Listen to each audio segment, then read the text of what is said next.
Hey everybody, Janetka here, coming to you today with a sort of a spooky story for the season. This is a story that I have titled The Accidental Catsitter. I wrote it way back in 2014, and honestly, I had completely forgotten about it. You know, scary stories, spooky stories. I grew up loving those, loving classic horror movies, loving 80s slasher movies, and all of those, but I never, for whatever reason, never wrote in any of those genres, never played around with that. But then in 2014, I was cat sitting for some friends in Baltimore who have two cats. They're named Hambone and Spumoni in real life. And in real life, they are very lovable, adorable creatures. So, being in this house during the winter, very cold, with these two cats as my only companions, I came up with this story idea. It was also inspired by my lifelong love of old 1930s and 1940s radio shows, especially the more horror themed ones. There's a particular episode of this show called Escape, and this episode was called Evening Primrose. I believe it was based on a short story by John Collier that to this day remains my favorite old radio show. I'll put a link in the description below if you're interested in listening to it. It's just a great story. So pulling on inspiration from those sorts of programs as well as the situation I was in with the cats, I came up with this story. So with no further ado, this is The Accidental Catsitter by Gregory T. Janetka.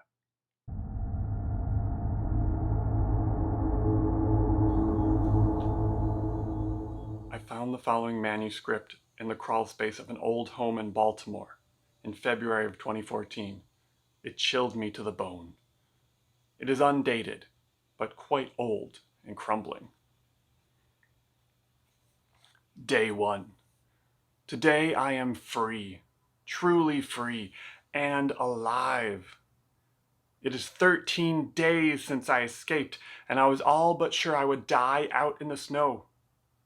A smarter man would have perhaps waited until the spring, but then again, maybe not. They did not see it coming, for who escapes from prison in the dead of winter? It appears I have fooled them all. 5 years, 5 years of my life gone into that place. Man was not meant for a cage, certainly not for a minor offense such as mine.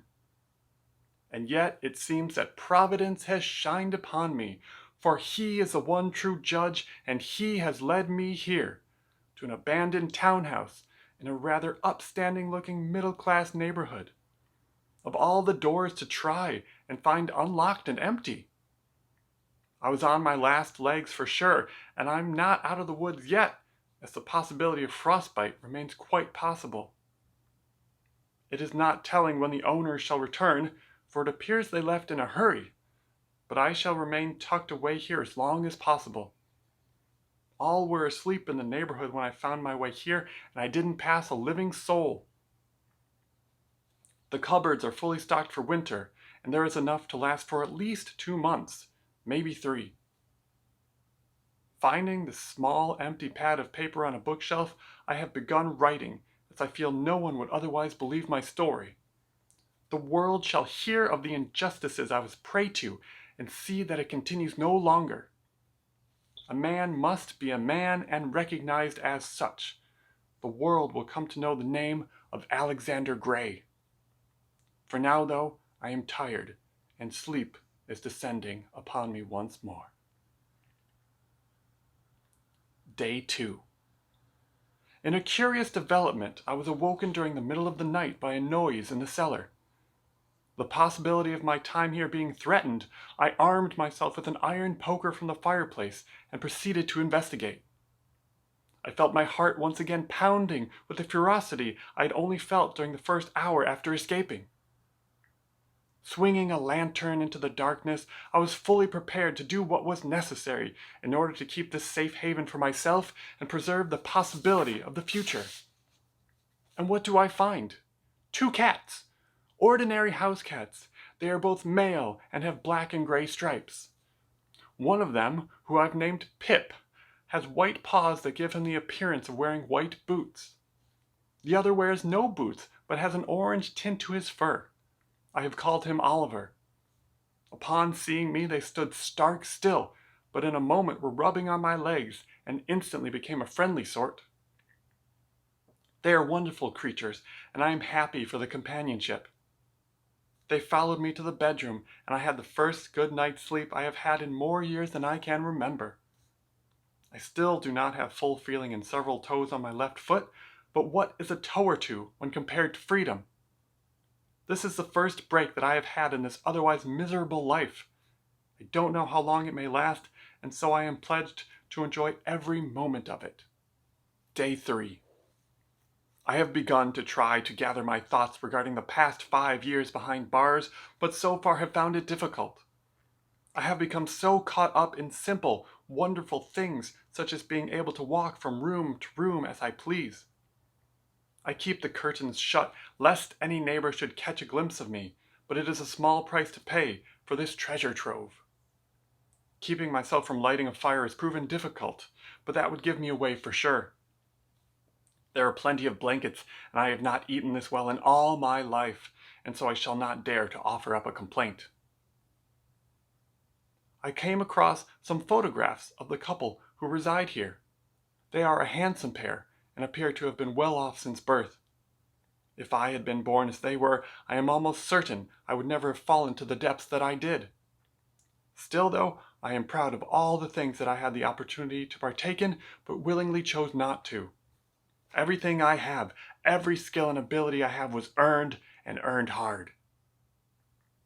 Pip and Oliver continue to be exceedingly friendly, but they have made it clear that this is their home. I cannot blame them. Their Mr. and Mistress have gone, and they know not where. They, as any other creature of this world, simply want to be loved, and they attach themselves to the first ones who show it to them genuinely. At first I simply believed them to be hungry, but I offered them nearly everything in the larder, and they took not a bite. They appear in good condition, and so I must assume they have a secret crawl space or some such way to get out and hunt at night. No worries. All the more food for me, chaps. Why, I must have lost 50 pounds on the scrap they were feeding me in there. Day 4. There has been a shocking break in the temperature today. The sun is out, and it must have risen 20 degrees already since the morning. The snow is melting, and I am free to walk around unencumbered by many layers of blankets. I have rediscovered my love of reading. It had been so long since I picked up a volume and held it in my hands.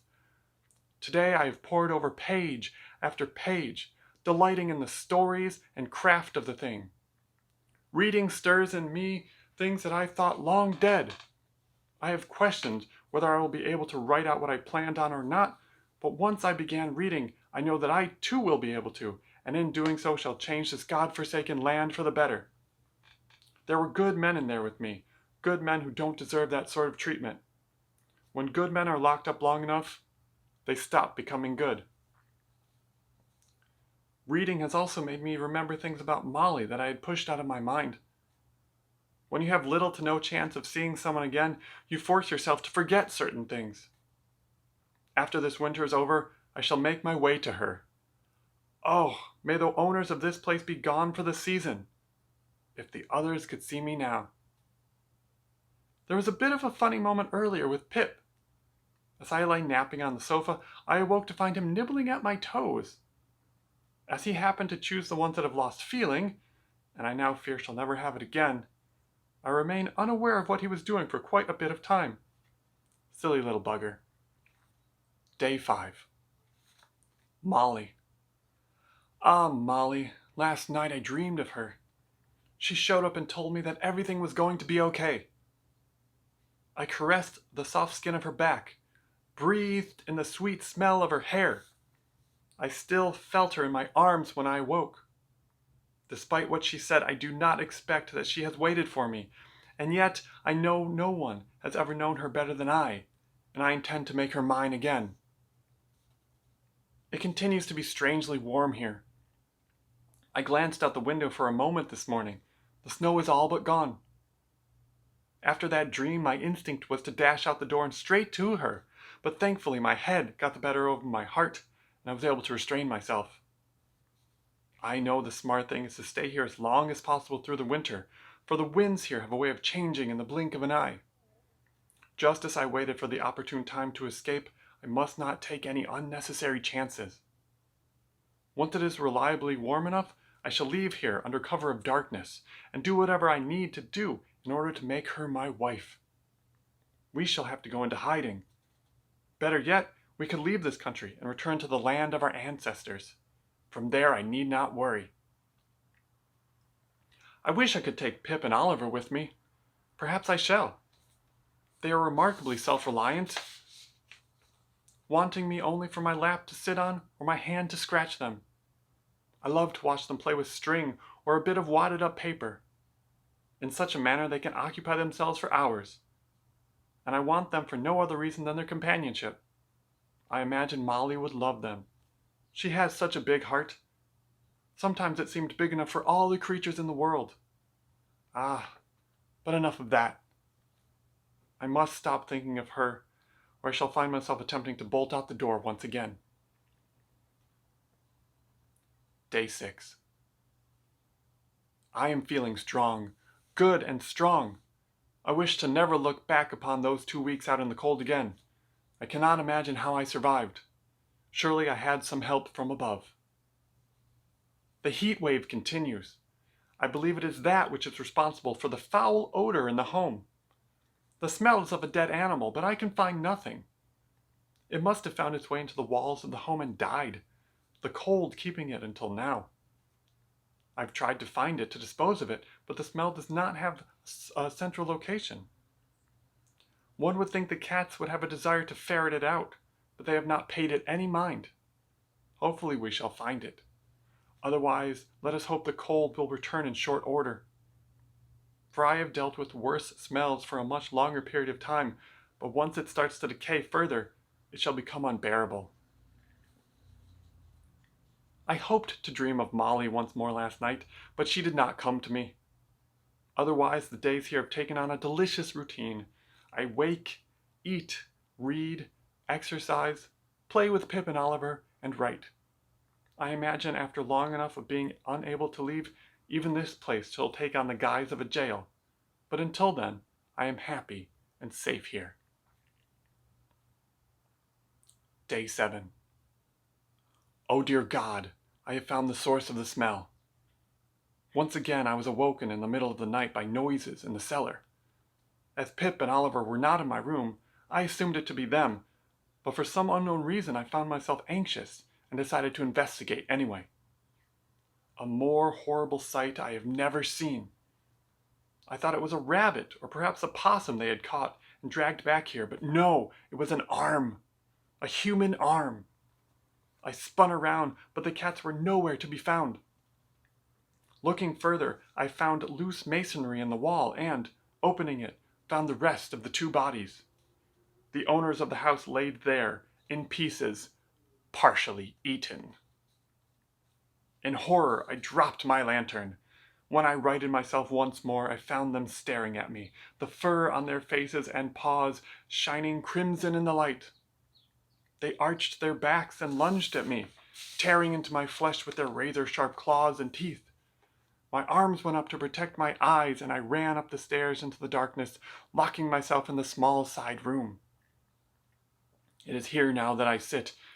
There is little in this room with which to protect myself. In trying to escape through the skylight, I fell, opening several of the wounds of which they had started. I am bleeding pretty well now. They are letting out the most ungodly of howls and scratch at the door constantly. It is unclear how far they have made it, but the wood shavings increase hour by hour. They smell the blood, I know they do. The sound has increased as well. I believe there are more of them now. How many I cannot be sure, but I cannot see any escape.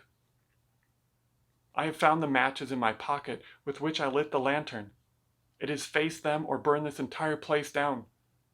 Despite the horrors, I still find myself wanting to preserve them, for I do not wish to be responsible for taking any more lives. Molly. Oh, Molly. Oh God, Molly. I'm sorry. I'm so terribly sorry. It was me. I was the one. I did it. How could I have forgotten? I suppose I shall see you soon after all.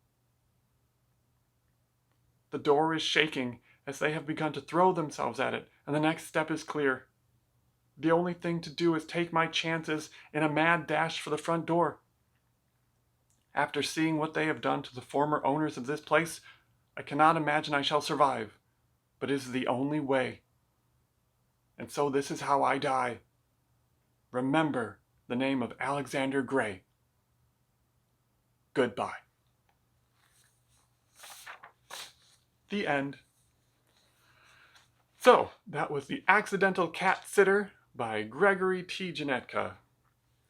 It's not a story that I ever got published or even tried to get published because, frankly, I don't know anything about journals that focus on these sorts of stories. If anyone does anymore, I don't know. Clearly, it's more of an outdated kind of horror story, but I still like it. I hadn't read it in a lot of years, and I was still amused. Hopefully you were too. So thanks for listening to my story, and I will see you all next time. Goodbye. Happy spooky season.